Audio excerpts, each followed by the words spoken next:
اللہم صلی علی محمد وعلی آل محمد۔ دین دیکھ کے نکاح کرو، دین دیکھ کے نکاح کرو۔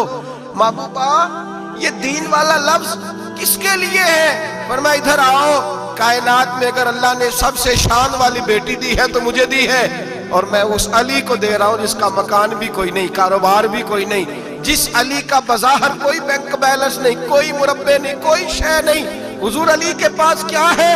فرمایا میرا علی عشاء کے بعد قرآن شروع کرتا ہے تو فجر سے پہلے ختم کر دیتا ہے۔ میرا علی صبح کی نماز کے وقت تلاوت شروع کرتا ہے تو ظہر سے پہلے قرآن مجید پڑھ دیتا ہے۔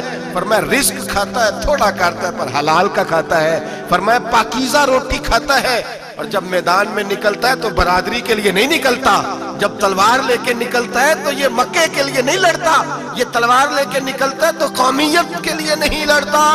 محبوب کس لیے لڑتا ہے؟ فرمایا یا خدا کے لیے لڑتا ہے یا محمد مصطفیٰ کے لیے لڑتا ہے۔ اس کی تلواریں پاکیزہ، نظریات پاکیزہ۔ دیکھو میں بیٹی کا نکاح کہاں کر رہا ہوں۔